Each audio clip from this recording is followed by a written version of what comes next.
Viewers and subscribers, welcome back to Beating the Press podcast. I am your host, Rafa. Now, coming up in today's podcast, we're going to be looking at the Copa America. We are also going to be taking a close examination as to what is taking place over there in the Euros. Now, joining me this evening to look at both the Copa America and the Euros, we have returning to the podcast, Christoph. Good to be back, viewers. Yes, Christoph, we see the Euros in full effect, and we also see the start of the Copa America. Number of teams in action, number of results. But Christoph, let's first take a look at what have been taking place over there in the Euros and where are we at this point in time. We know that Germany, for example, Christoph, has qualified, but in terms of other teams, it's still up in air. Talk to us. How do you see the Euros shaping out thus far? Are there any surprise teams, any surprise packages? I would have to say the teams that you weren't expecting as much from, the big names like Germany, Spain, etc., have been showing up at the Euros than the bigger teams have been more of a letdown per se. It's the smaller teams to me that have been lighting up the Euros. I mean, the Euros so far have been a bit boring, not as exciting as I would have expected. I mean, today, Italy versus Croatia, that dramatic late goal from Italy is like it was like a FIFA goal, somebody pressing finesse. Oh yeah, I mean that was a sublime finish there by the player there from Italy, and I mean goal in the dying moments of the game pretty much crushed the hearts of the Croatian team. Pretty And I much. I mean, pretty mean, much secure Italy's pathway into the next round. I Croatia mean, is now, had had Italy not won that one, they might have ended up in, trying to get a spot in the best third place. Not one ah, draw, had they not gotten the yeah, I draw. mean, they drew that one, pretty much eliminating Croatia and booking their spot going forward. So from that group, as we were talking about in the preview, that was like the group of death. You had Croatia, Spain and Italy, and it seemed as if Croatia will be the team bowing out. Spain, to me, have really surprised. In all honesty, I had dubbed it youth versus experience. You know, when I was looking at those teams, Croatia being the tried, tested, proven team, but obviously at this point in time, it seems as if they have passed their prime, and it is the youthful exuberance of Spain which is taking this tournament by storm, unbeaten in their Yeah, three matches and won all pretty three. much booking their spot there in the second round. But I mean, uh expected of the Germans, but looking at England though, Christoph, I mean, England has been coming under a lot of scrutiny. I mean, yeah, I mean, but I said it before, the Euro started that I thought Southgate was shackling the team. He looks like he doesn't know how to take the team to the next level, how to use up all that attacking potential that the England squad have in it. Um, Maybe he has a plan for the next round. Maybe he's just, let's get through this Well, that and is then if they we'll. make it to the next round. I If mean, they they, make it through, they're probably like, let's get yeah, I through mean, this and then their level up. spot But is not secured. their spot is not secure. They should have won their first two games, but struggling. I would say struggled in both games to me. Um, I mean, somebody like Cole Palmer, who in the Premier League, I think, had the most combined goal contributions, not getting a game yet so far is a bit ridiculous to me. Ollie Watkins, who had the most non-penalty goals, only getting late substitute appearances. Unbelievable to me. I don't know what Well, Gareth I mean, Southgate it's is the doing. balance. That is what is killing this English team. I mean, when you have so many options, it's almost as if you know you're spoiled for choices and you keep making the Yeah, wrong choices. You keep you're getting not it wrong in really, terms of the combinations. you're not really that spoiled for choice. You have five substitutions. Make two halftime. Well, You have five definitely. substitutions. Make two It's fair to halftime. say that experiment with Trent in the midfield have failed.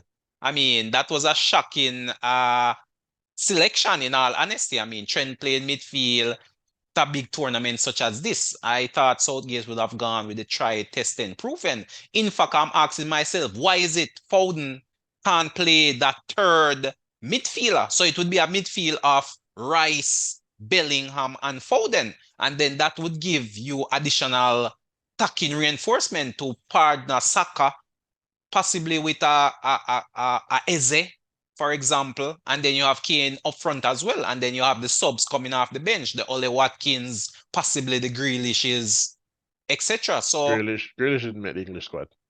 oh, he's not there. No, I don't believe so. Grealish is not in the Oh, English squad. I thought he was there, but I mean, other players are there who could come in Cole Palmer. and do a job. Cole Palmer is the example you've been drawing on. So it's hard to say what's going on in the English camp, but hopefully in their next fixture, hopefully they can get it right, get a win, and pretty much secure their spot for the next round. But any other surprises, Christoph? I mean, Portugal seem to have bounced back. Belgium likewise from their early games. I think I heard somebody in one of the commentary team saying that Lukaku is being robbed the golden boot by VAR.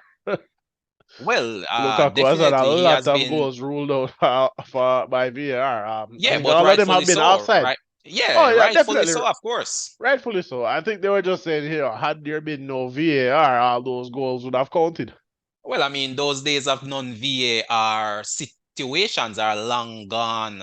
This is the new era we're in. Every goal is checked, whether it's offside or there's a handball or foul leading up to the goal. So for sure, I am in full support of the VAR system, and thus far it has pretty much been spot on. And I like the fact that they are now having the referee explain the decision not only to the TV audience but those in the stands as well. So there's a greater appreciation for the decision-making process, and so far so good. Belgium definitely bouncing back, still need to secure themselves in the second round, and Um, also Portugal looking good going forward, and you may Belgium see to some me look rotation going forward.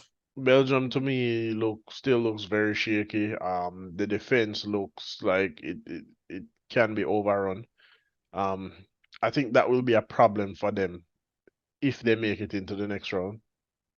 Or have they secured their position? I don't. Not fully, but they're in Not prime fully. position. They Yeah, should go through, in all honesty. They definitely right, either need a win or a draw. Remember, they had lost their first game.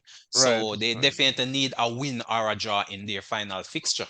So Belgium, yeah, I don't see them winning the Euros with how their defense has performed so far. Their defense has looked, very shaky in both games that they've played. Um, surprisingly, surprisingly, I would say Germany, after coming into the game a very strong start in the first leg, first match.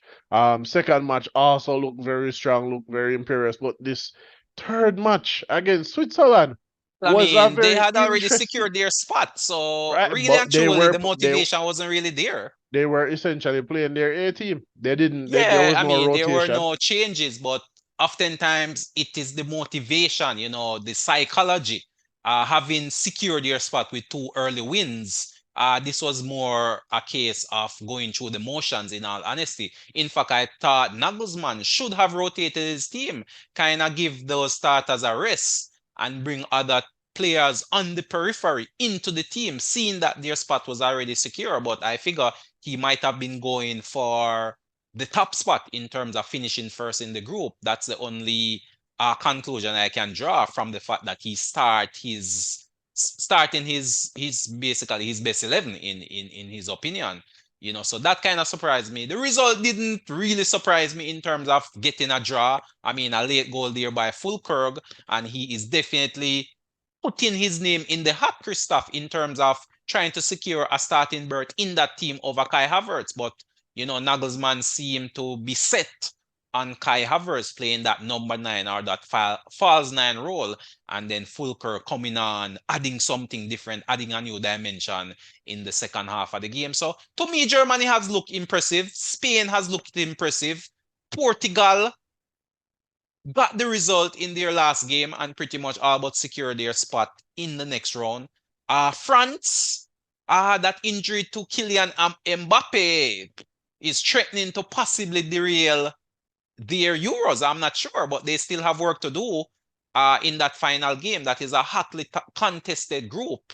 And any of the four teams, I believe, depending on the results, can go through. Austria has been the team which have impressed me the most, in all honesty, thus far.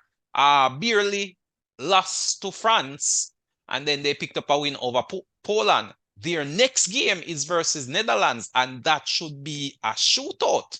Really, Ragnick, the former Manchester United coach, really showing his class in terms of how this Austrian team is playing. And they have been the surprise team for me of the Euros thus far. Just their style of play and the sort of coaching setup I see from them. I've been very impressed with Austria. They've done well so far, but I'm not sure they have enough firepower to take them to the finals and on to winning it. They definitely have a good system that is working for them, but when they come up against a team with better players or even that X factor, so to speak, I think they'll probably lose. France is looking very dismal at the moment.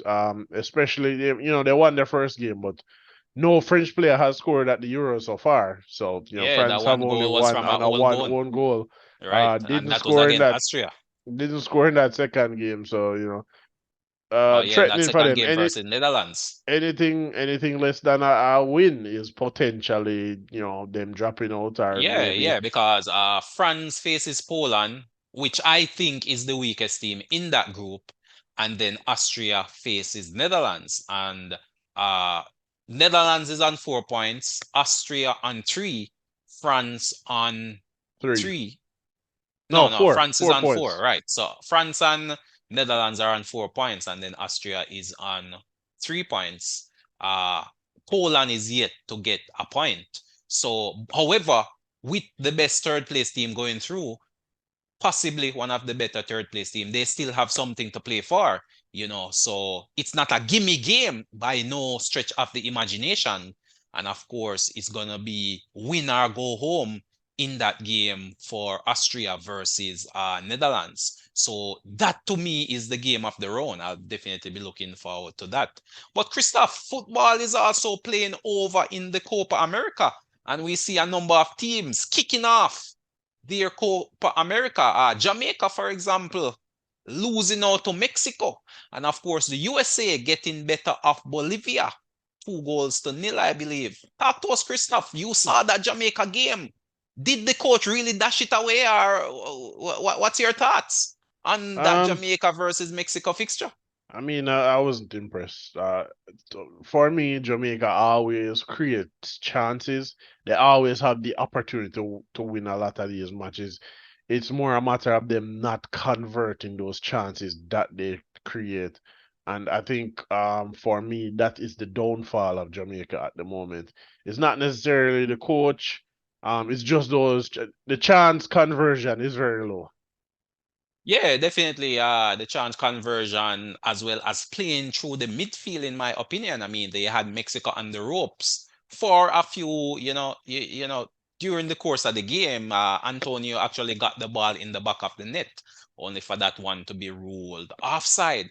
But Jamaica needed a bit more, I would say, control in the middle of the park. It was oftentimes a heave from the defense up to the forwards, to Antonio, to Shamar Nicholson, to really chase down and try to make something out of nothing, a bit more cohesive. The one time I saw Jamaica put together a few passes and went into the attacking third, it led to a goal, albeit offside.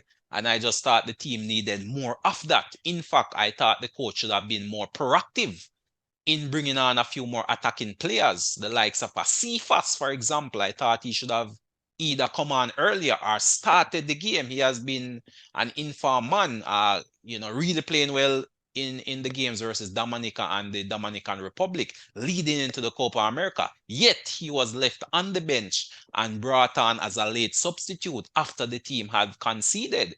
The fact is the coach made two defensive changes just before the goal, and it's clear to see that that backfired in terms of possibly bringing some defensive solidity. As soon as those changes were made, it was the Mexicans who went ahead, and it was curtains at that point in time. 1-0 defeat, pretty much steering exit of the Copa America through the window, and they definitely need a result from their next game. I believe that game may very well be against Venezuela, if memory serves me correctly. But Jamaica needing a win. US looking impressive though, Christoph.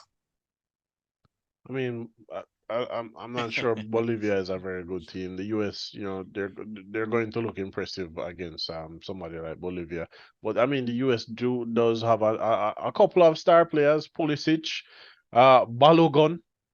So Former Arsenal man, I believe. former Arsenal player. I think where does he play now? Monaco.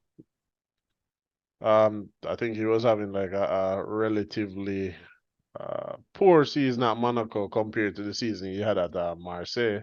Mm. So Well, I mean, definitely I saw him in that game, and there is something about this player. He got a goal versus the Bolivians. Was busy up front, got a few shots off, made some runs. Yeah, there's something about this player. Given time, he may very well come good. So, kudos to the definitely US, he Pulisic. has good pace and very good movement, and he has a pretty good finishing at the moment. Only time will tell right now, to be honest, for him. Indeed, definitely. Time will tell. Time will tell. And of course, we saw Uruguay picking up a win as well. Very sloppy game, though, I would say. Not much patterns to play. Very chaotic under Bielsa, but possibly that's his style of play for these Uruguayans. And of course, today we saw Colombia getting the better of Paraguay, 2-1.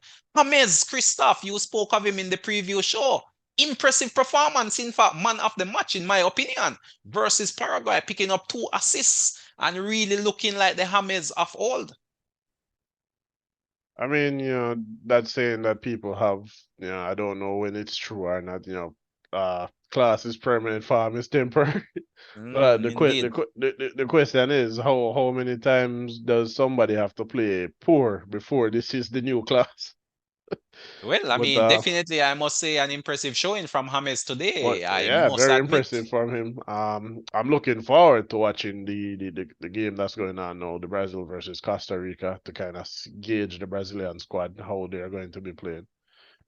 Should be an easy win for them, but anything is possible at this time. But I think Brazil should get on very well with that one. Indeed, indeed. But there you have it, viewers and subscribers. Lots happening both in the Euros and in the early start to the Copa America.